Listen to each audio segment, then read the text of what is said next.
Hello दोस्तों, कैसे हो दोस्तों। ये मेरा जो सिस्टम है इसके अंदर भी फिलहाल लगी हुई है 250 GB की NVMe SSD, जो अब मेरे लिए काफ़ी नहीं है। अब मैं इसे अपग्रेड करना चाहता हूँ 1 TB की NVMe SSD से, वो भी विदाउट इंस्टॉलिंग विंडोज़। तो ये पूरा प्रोसीजर किस तरह से होने वाला है, क्या क्या हमें प्रॉब्लम्स आ सकती है और उनका क्या सॉल्यूशन हो सकता है, ये सारा प्रोसीजर आज हम इस वीडियो के अंदर देखेंगे। तो चलिए वीडियो शुरू करते हैं। किसी भी पुराने सिस्टम को SSD से अपग्रेड करने के 3 सिनेरियो हो सकते हैं। पहले सिनेरियो के अंदर अगर आपका सिस्टम पुराना है, अगर आप 2.5 इंच की SATA SSD का यूज करना चाहते हैं, तो किस तरह से आप अपनी पुरानी हार्ड ड्राइव वाली विंडोज को 2.5 इंच की SATA SSD या फिर M.2 SATA SSD के अंदर ट्रांसफर कर सकते हैं। इसके ऊपर ऑलरेडी मैंने एक वीडियो बना रखी है। ये जो आपको थंबनेल दिखाई दे रहा है, ये वीडियो आपको चैनल पे मिल जाएगी, आप इसे देख सकते हैं। और दूसरे सिनेरियो के अंदर आप अपनी पुरानी वाली जो विंडोज है उसको आप हार्ड ड्राइव में यूज कर रहे हैं या फिर 2.5 इंच की SATA SSD या M.2 SATA SSD के अंदर यूज कर रहे हैं और आप उसे अब NVMe से अपग्रेड करना चाहते हैं, तो किस तरह से आप अपनी पुरानी विंडोज को NVMe में क्लोन कर सकते हैं, इस पर भी मैंने ऑलरेडी वीडियो बना रखी है। थंबनेल जो है ये आपको वीडियो चैनल पे मिल जाएगी। और तीसरा सिनेरियो जिस पर हमारी आज की वीडियो बेस्ड है, उसके अंदर हम पुरानी NVMe को नई NVMe से रिप्लेस करेंगे। जितने भी हमारे सिस्टम के अंदर ड्राइवर्स हैं, सॉफ्टवेयर्स हैं, विंडोज है, वो एज इट इज हमें हमारी नई वाली NVMe SSD के अंदर वापस मिल जाएगी। अब NVMe टू NVMe क्लोन करना पॉसिबल तो है दोस्तों, लेकिन इसके अंदर कुछ प्रॉब्लम्स हो सकती हैं। पहली बात तो ये, हर लैपटॉप या डेस्कटॉप के अंदर 2 NVMe के पोर्ट नहीं होते हैं। बहुत सारे ऐसे मदरबोर्ड हैं जिनके अंदर सिर्फ एक ही पोर्ट देखने को मिलता है। बहुत सारे ऐसे लैपटॉप्स हैं जिसके अंदर NVMe का सिर्फ एक ही पोर्ट दिया जाता है। तो ऐसे में क्लोन करना पॉसिबल नहीं हो पाता है। या फिर क्लोन करने का दूसरा तरीका हो सकता है कि इस तरह के एनक्लोजर जो है वो मार्केट के अंदर आपको आसानी से मिल जाते हैं, लेकिन थोड़े कॉस्टली हैं। तो इस तरह के एनक्लोजर का इस्तेमाल करके आप किसी भी NVMe को USB बना सकते हैं और अपनी विंडोज को USB में क्लोन कर सकते हैं, ठीक है। लेकिन ऐसा जरूरी नहीं ना कि हम सबके पास ऐसा एनक्लोजर अवेलेबल हो। तो आज की वीडियो के अंदर की जो खास बात वो ये है कि बिना किसी दूसरे M.2 पोर्ट के या फिर बिना किसी एनक्लोजर के किस तरह से आप अपनी पुरानी वाली NVMe SSD की विंडोज को नई वाली NVMe SSD के अंदर ट्रांसफर कर सकते हैं। ये पूरा प्रोसेस आपको इस वीडियो के अंदर मिल जाएगा। आज की वीडियो का जो पूरा प्रोसेस है दोस्तों, उसको हम 3 स्टेप्स के अंदर कंप्लीट करेंगे। सबसे पहले स्टेप के अंदर जो हमारी एग्जिस्टिंग विंडोज है उसकी हमें एक इमेज तैयार करेंगे। इमेज आप किसी भी इंटरनल स्टोरेज डिवाइस के अंदर तैयार कर सकते हैं या फिर किसी एक्सटर्नल डिवाइस के अंदर भी तैयार कर सकते हैं। सेकंड स्टेप के अंदर हम एक बूटेबल इमरजेंसी डिस्क बनाएंगे जिससे हम इमेज को रीस्टोर करेंगे। और तीसरे स्टेप के अंदर जो हमारी नई NVMe SSD है उसको सिस्टम के अंदर लगाएंगे, पेन ड्राइव से सिस्टम को बूट करेंगे और जो हमने इमेज बनाई थी उसको रीस्टोर करेंगे नई वाली NVMe SSD के अंदर। ओके,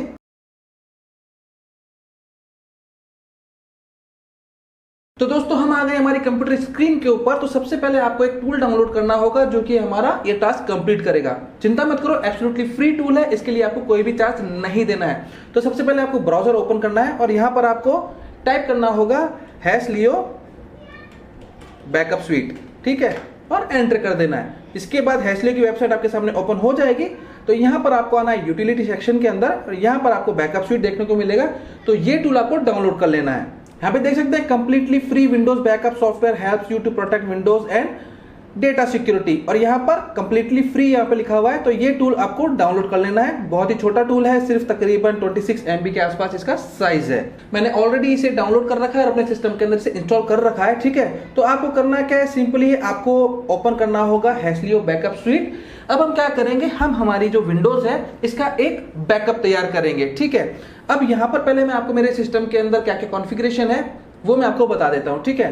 तो यहाँ पर आप देख सकते हैं ये जो मेरी C ड्राइव है ये अभी फिलहाल 250 GB की NVMe SSD लगी हुई है और ये जो बाकी की जो 3 ड्राइव्स हैं ये मेरी 4 TB की हार्ड ड्राइव है।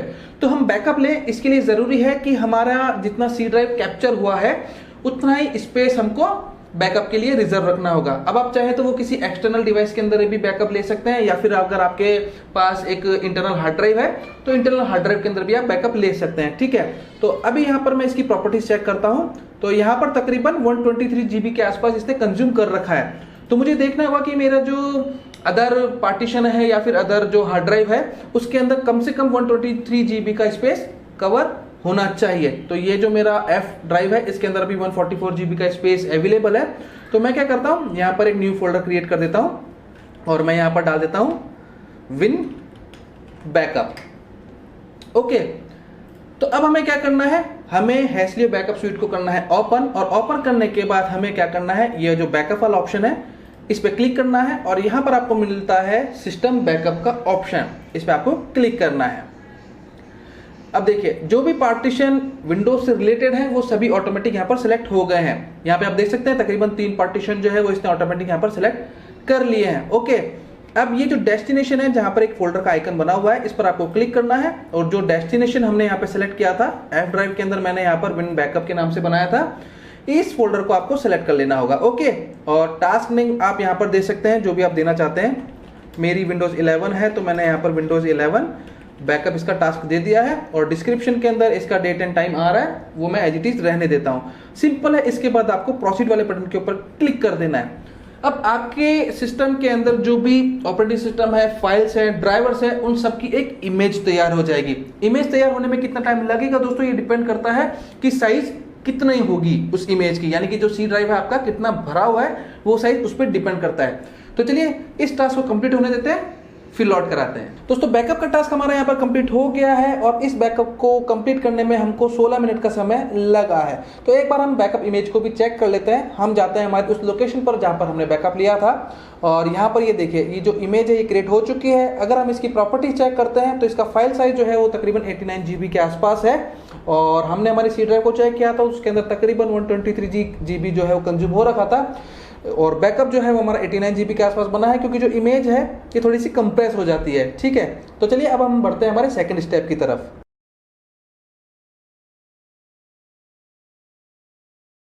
तो आपको लेनी होगी एक 8 GB या उससे ज़्यादा की कोई भी pen drive and make sure इसके अंदर कोई भी डेटा आपका नहीं होना चाहिए क्योंकि जो हम प्रोसेस करने वाले हैं उसके अंदर ये जो पेन ड्राइव है ये हमारी फॉर्मेट हो जाएगी। ओके, तो आपको करना क्या होगा, सिंपली सबसे पहले तो आपको आपकी पेन ड्राइव को सिस्टम के अंदर कनेक्ट करना होगा।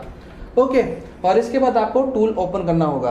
हैशलियो बैकअप स्यूट को ओपन करने के बाद इसके अंदर आपको बटन की तरफ मिलेगा टूल्स का ऑप्शन, यहाँ पर आपको क्लिक करना है और इसके बाद आपको एक और ऑप्शन मिलता है इमरजेंसी डिस्क का, इस पर आपको क्लिक करना है। यहाँ पर आपको 2 ऑप्शन मिलता है USB का और ISO इमेज का। अगर आप डायरेक्ट एक USB राइट करना चाहते हैं तो आपको USB वाले ऑप्शन पे क्लिक करना होगा जो फिलहाल हम अभी अब करने वाले हैं, और अगर आप फ्यूचर यूज के लिए ISO इमेज को सेव करना चाहते हैं तो आपको नीचे वाला ऑप्शन सेलेक्ट करना होगा। तो फिलहाल हम सेलेक्ट कर लेते हैं USB वाला ऑप्शन और इसके बाद सिंपली आपको प्रोसीड वाले बटन के ऊपर क्लिक कर देना होगा और कुछ ही देर के अंदर आपकी जो बूटेबल रेस्क्यू डिस्क है ये तैयार हो जाएगी। इसमें कितना टाइम लगेगा दोस्तों ये डिपेंड करता है आपके इंटरनेट कनेक्शन स्पीड के ऊपर, आपकी पेन ड्राइव की डेटा कनेक्शन स्पीड के ऊपर और आपने किस पोर्ट पर इसको कनेक्ट कर रखा है इसके ऊपर। तो चलिए इसको भी कंप्लीट होने देते हैं। तो हमारी इमरजेंसी रेस्क्यू डिस्क भी बन करके तैयार है। अब हम आगे बढ़ते हैं स्टेप 3 की तरफ।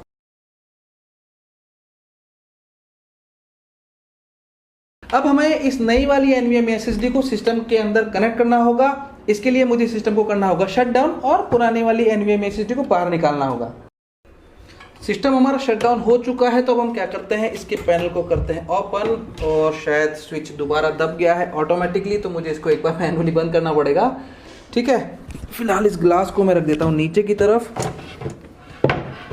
और अभी इस वाले पॉइंट के ऊपर लगी हुई है। ठीक है, तो यहाँ पर इसे हमको खोलना होगा। तो ये हमने निकाल ली है हमारी पुरानी 250 GB वाली NVMe SSD और इसके बाद ये है हमारी 1 TB वाली NVMe SSD। इसको सिस्टम के अंदर कनेक्ट कर देते हैं।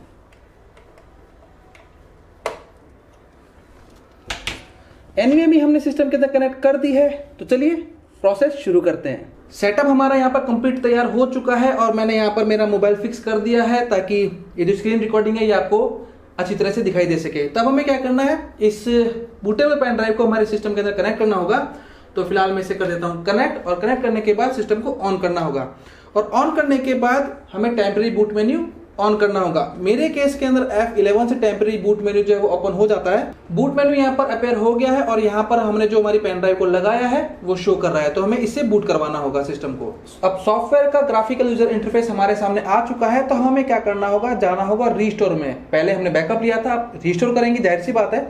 तो हम यहाँ पर रीस्टोर पर क्लिक करेंगे और यहाँ पर ऑप्शन मिलता है ब्राउज इमेज टू रीस्टोर, इस पर आपको क्लिक करना है। ओके, अब क्लिक करने के साथ ही एक नेविगेशन पैनल ओपन हो जाता है और हम जाते हैं हमारी उस जगह पर जहां पर हमने इमेज को स्टोर किया था। तो यह पर हमारा जो ऑडियो वीडियो वाला फोल्डर था इसमें हम जाते हैं, विन बैकअप में जाते हैं, फोल्डर आता है और ये हमारा बैकअप है और इसको हम ओपन कर लेते हैं। ओके, अब देखिए जितने भी पार्टीशन हैं वो ऑटोमेटिकली यहाँ पर सेलेक्ट हो गए हैं जो कि विंडोज से रिलेटेड है। इसके बाद सिंपली आपको करना होगा नेक्स्ट।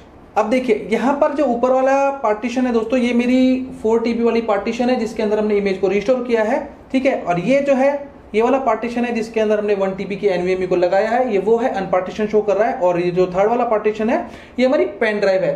तो हमें जिस भी लोकेशन पर या फिर जिस भी स्टोरेज डिवाइस के अंदर इमेज को रिस्टोर करना है वो लोकेशन हमको सिलेक्ट करनी होगी। तो फिलहाल हमको NVMe सिलेक्ट करनी है, ओके। अब देखिए 250 GB वाली थी और हम लगा रहे हैं 1 TB, ठीक है। तो इसका मतलब जो पार्टीशन का साइज है वो हमें इंक्रीज करना पड़ेगा, ठीक है।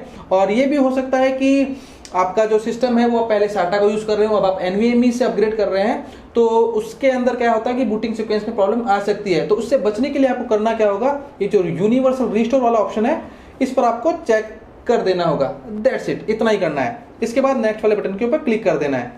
अब देखिए जो आपके पहले वाली NVMe SSD का साइज था ये ऑटोमेटिक उसी साइज के अंदर इसने इसको ले लिया है। अगर आप इतना ही रखना चाहते हैं तो सिंपल आपको प्रोसीड वाले बटन पे क्लिक कर देना है, और जो बाकी का जो रेस्ट पार्टीशन है ये एक नया पार्टीशन आप तैयार कर सकते हैं। लेकिन अगर आप चाहते हैं कि पूरी SSD को आप as a single drive use करें तो आपको करना क्या होगा, ये जो पार्टीशन है इस पर आपको क्लिक करना है और यहाँ जो बार दी हुई है इसको आपको एक्सपेंड करते हुए वहां तक ले जाना है जहां तक बड़ा आप पार्टीशन चाहते हैं। तो फिलहाल मैं इसको पूरा एक सिंगल पार्टीशन क्रिएट कर देता हूं, ओके। इसके बाद आपको प्रोसीड वाले बटन के ऊपर क्लिक कर देना है। अब आपने जो इमेज तैयार की है वो आपकी नई वाली NVMe SSD के अंदर रिस्टोर होने लग जाती है। अब रिस्टोर वाले प्रोसेस में भी लगभग उतना ही टाइम आपको लगेगा जितना कि आपको बैकअप लेने में लगा था। तो रिस्टोर को कंप्लीट होने देते हैं, फिर लौट कर आते हैं। रिस्टोरेशन का टास्क हमारा यहाँ पर कंप्लीट हो चुका है और इसके अंदर हमको तकरीबन 14 मिनट और 39 सेकंड्स का टाइम टोटल लगा है, ठीक है। तो इस प्रोसेस को कर देते हैं हम फिनिश्ड। अब हमें करना है सिस्टम को रीस्टार्ट, तो यहाँ पर मैं इसे कर देता हूँ क्रॉस और ये जो पेन ड्राइव है इसको हम निकाल लेते हैं बाहर, ओके। अब हम ये चेक करते हैं कि हमारा सिस्टम नई वाली SSD से बूट कर पाता है। Let's check this out. तो फिलहाल अभी हमें कोई स्क्रीन नज़र नहीं आ रही है, तो देखते हैं, ओके। यहाँ पर हमारे नई वाली SSD से बूटिंग चालू हो चुकी है, आप यहाँ पे देख सकते हैं। और थोड़ी देर के अंदर हो सकता है हमारा डेस्कटॉप रेडी हो जाएगा। फिलहाल यहाँ पर अभी ये पासवर्ड मुझसे पूछ रहा है तो मैं यहाँ पर इसे पासवर्ड दे देता हूँ, ओके। और जी हाँ, सक्सेसफुली हमने हमारी पुरानी वाली विंडोज को नई वाली NVMe SSD के अंदर ट्रांसफर कर लिया है। तो एक बार हम यहाँ पर देख लेते हैं। देखिए अब जो पहले C ड्राइव हमारी 250 GB की थी, अब ये तकरीबन टोटल 931 GB की है, यानी कि 1 TB के NVMe के अंदर सक्सेसफुली ट्रांसफर हो चुकी है। और ये जो मेरे हार्ड डिस्क के 3 पार्टीशन है ये मुझे एज इट इज वापस मिल गए हैं, ओके। तो आई होप दोस्तों वीडियो जरूर पसंद आई होगी।